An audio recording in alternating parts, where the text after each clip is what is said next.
Right, we're talking about Kundalini, and we've got a question here. And the question is, Kundalini grows over many incarnations, but when does it begin to grow? Does the soul need to be at a particular stage of development in order for it to begin its growth? Yes, that's a great question. And that will take us into the subjects of reincarnation and spiritual evolution as well. So yeah, soul does have to be at a particular stage in evolution for the Kundalini to start growing. Let's take the spiritual evolution of a soul right from the beginnings. So a soul starts off in very small animals, and it grows in complexity and intelligence through the journey of life, all through the different species of animals on this planet. And they jump the species gap when they're ready to evolve. And then at some point, the soul turns into a human or incarnates into a human. And the human is the first species on this planet that is capable of self-realization, i.e. capable of growing a Kundalini system and becoming self-realized through the Kundalini awakening or the activation of that Kundalini system.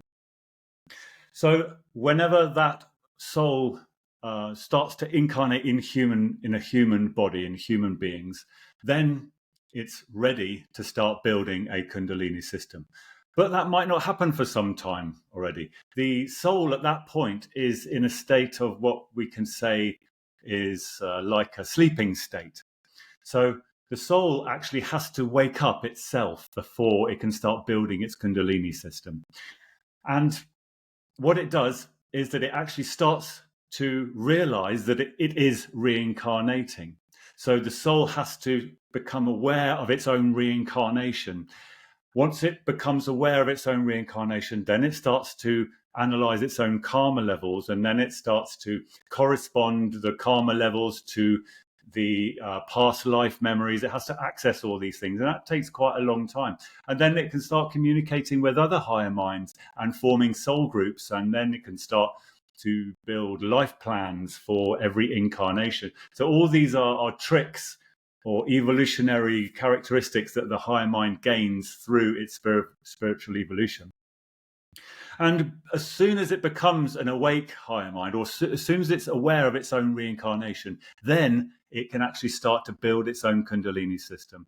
That's when it starts its lesson learning. It starts its emotional intelligence lesson learning, and it has to learn through the lower mind. But the higher mind from then on starts to construct the Kundalini system. And then the Kundalini system gets built, and it makes its way up through all the major chakras on the spinal column. And each one of those chakras is an emotion regulator.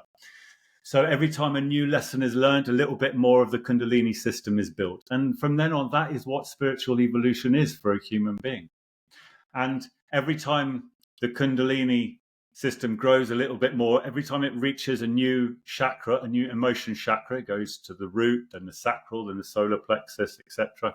Every time it reaches a new level or new emotion chakra, it's learning new types of emotional intelligence lessons.